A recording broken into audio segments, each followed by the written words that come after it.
ప్రధానంగా నేను చాలా తక్కువ వస్తా ఢిల్లీకి.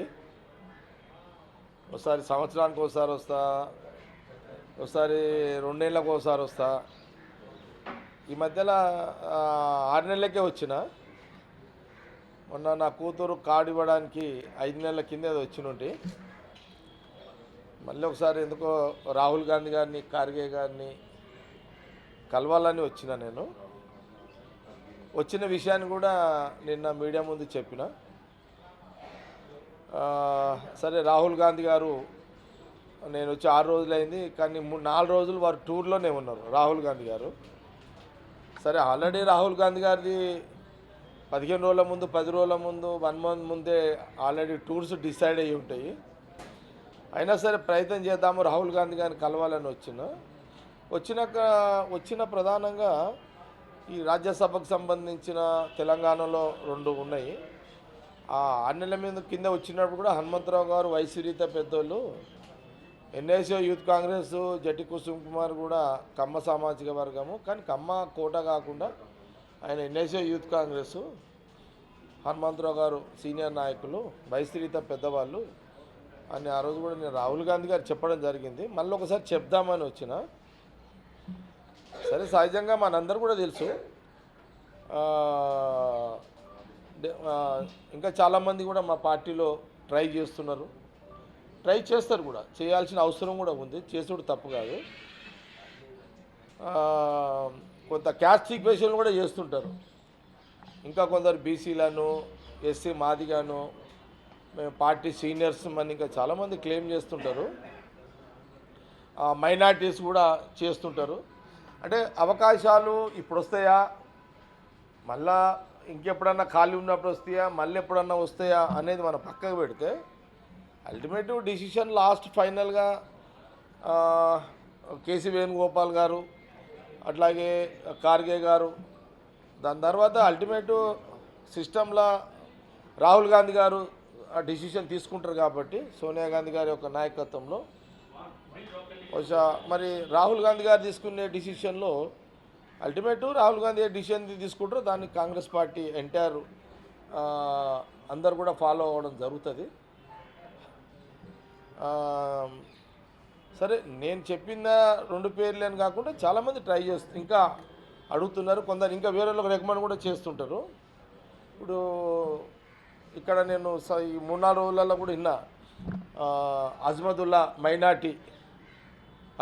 కూడా మైనార్టీ నాయకుడిగా ఇప్పుడు ఆయన వక్ఫ్ బోర్డు చైర్మన్ కూడా ఉన్నాడు. ఆయన కూడా ట్రై చేస్తున్నట్టుగా వినికిడి ప్రయత్నము. ఎందుకంటే ఆయన కూడా ఎన్ఐసీ యూత్ కాంగ్రెస్ పనిచేస్తున్నాడు.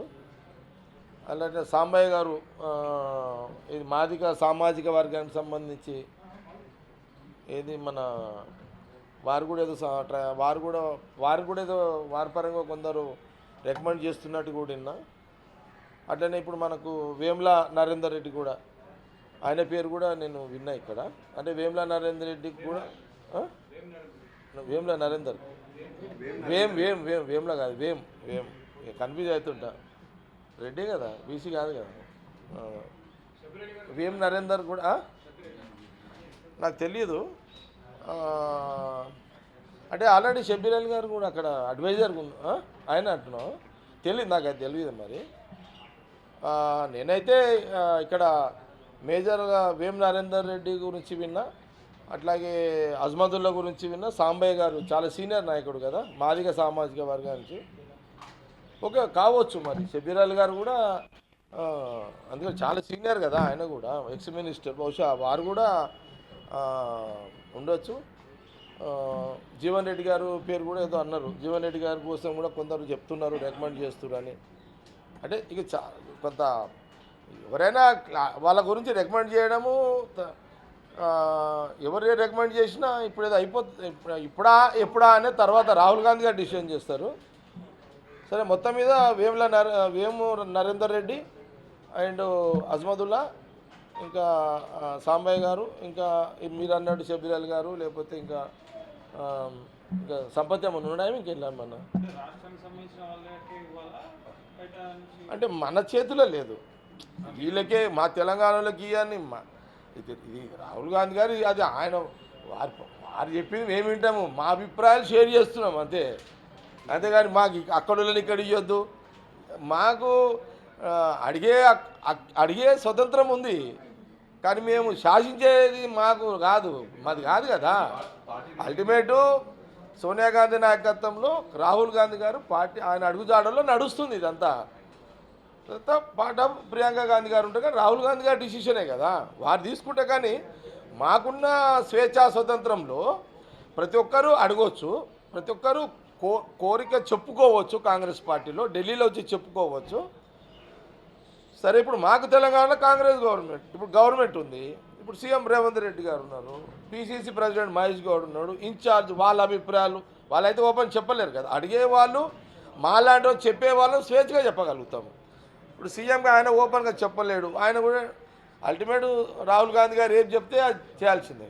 రాహుల్ గాంధీ గారు చెప్పింది ఆయన ఫాలో అవుతాడు, పిసిసి కూడా రాహుల్ గాంధీ గారు చెప్పిందే ఫాలో అవుతాడు, లేదా నటరాజన్ గారు రాహుల్ గాంధీ గారు చెప్పిందే follow. Ultimate CM Revanth Reddy గారు కానీ, లేకపోతే పిసిసి ప్రెసిడెంట్ మహేష్ గౌడ్ గారు కానీ, నటరాజన్ గారు వీలేంది. సపోజ్ నేను చెప్పిన ఏమని, గో హనుమంతరావు గారు, కుసుమ్ గారు అని. అట్లనే ఇంకా చాలామంది ఇప్పుడు వేముల నరేందర్ రెడ్డి గారి గురించి, వేముల నరేందర్ గురించి ఆయన గురించి చెప్తున్నారు. అజ్మతుల్లా గారి కొంత మైనార్టీ లీడర్లు చెప్తున్నారు, సాంబయ్య గారికి కొందరు చెప్తారు, సంపత్ గురించి కొంత మా ఎస్టీ బెల్లా నాయక్ కోసం కూడా ఎవరు చెప్తున్నట్టు వినంటుంది. ఎస్టీ ఇప్పుడు కాంగ్రెస్ పార్టీ అంటే సమస్త కులాలు సమమతాల సమన్వయం చేసేదే కాంగ్రెస్ పార్టీ, అదే రాహుల్ గాంధీ. ఆ కుటుంబం అంతే కదా. అన్ని కులాలకు అన్ని మతాలకు స్వతంత్రము, స్వేచ్ఛ, అడిగే హక్కు, మాట్లాడే హక్కు, కొట్టుకునే హక్కు, విన్నారా, చెప్పుకునే హక్కు కాంగ్రెస్ పార్టీలు. ఈ జాతీయ రాజకీయాల్లో అసలు స్వతంత్రం ఉన్నది అంటే ఒక కాంగ్రెస్ పార్టీకే ఉంటుంది, బీజేపీకి ఉండదు. మళ్ళా बीजेपी सीट అంటే सीट बैठो बोल तो बैठना, उठो बोल तो उठना। अब बीजेपी में क्या रहता भाई, बीजेपी में तो यही रहता भाई बैठ जाओ, वहाँ वहाँ कुर्सियाँ भी नहीं रहते बीजेपी में, वहाँ चबूतर में बैठना पड़ता। वहाँ तो बीजेपी पार्टी ऐसा रहता है। जो ये दिल्ली राजनीति का दो फर्क रहता है, देखो दो, एक बीजेपी पार्टी, एक कांग्रेस पार्टी। वहाँ तो आरएसएस में नहीं, यहाँ भी तो प्राइम मिनिस्टर जी है, अमित शाह जी है। पर हमारे तो सोनिया जी के नाम पे यहाँ तो राहुल जी का डिसीजन चलता। यहाँ क्या रहता, हमको राहुल जी अरे हमको कुर्सियाँ डाल के हमकी दिल की बात पूछने का कोशिश करते, अरे हमका दिल क्या बोलना चाह रहे, वहाँ राहुल जी सुनेंगे, अगर डिसीजन लेने में लेंगे।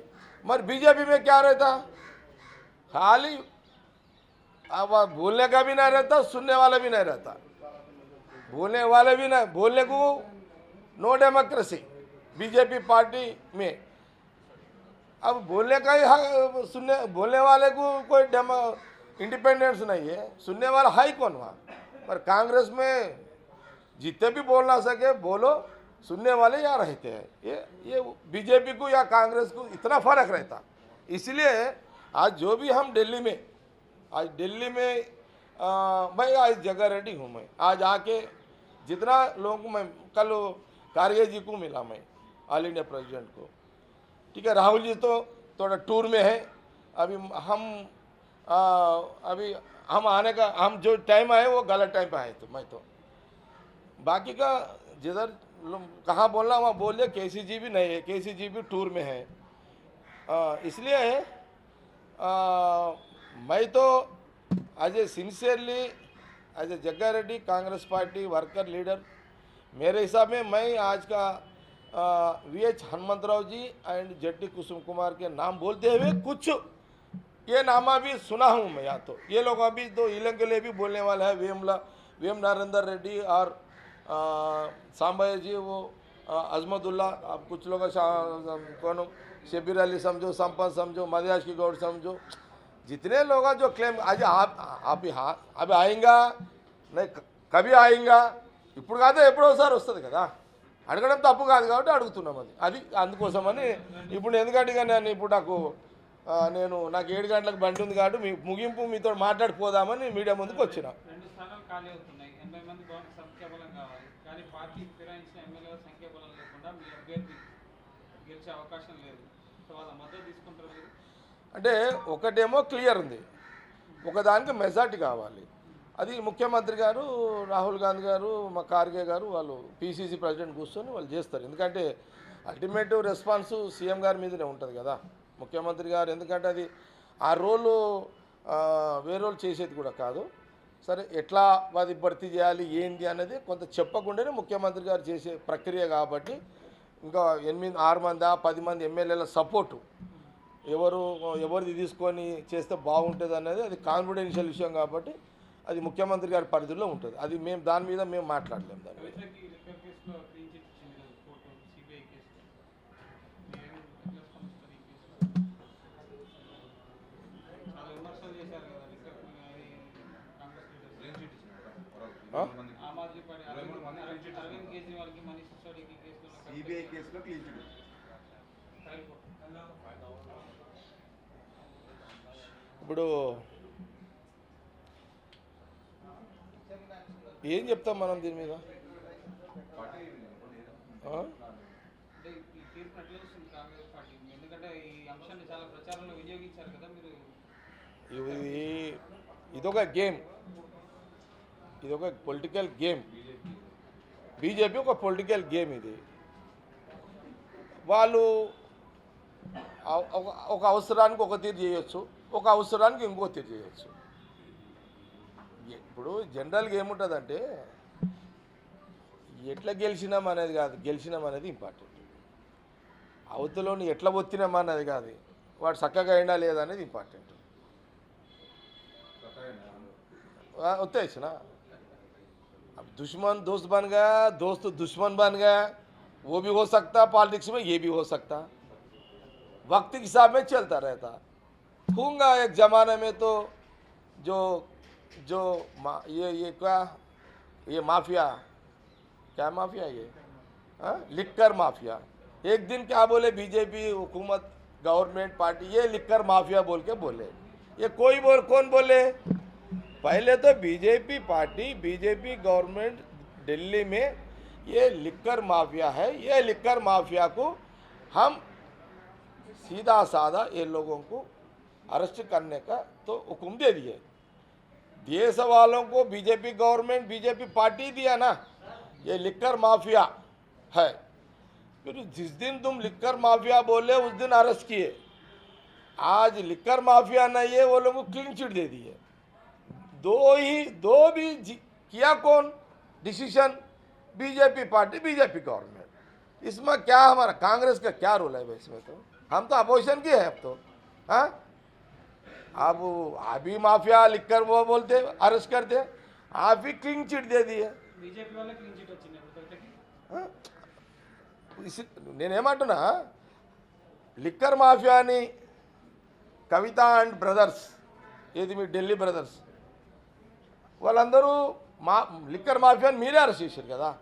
ఇప్పుడు క్లీన్ చిట్ ఇచ్చింది కూడా బీజేపీ గవర్నమెంటే కదా. కాబట్టి దీని యొక్క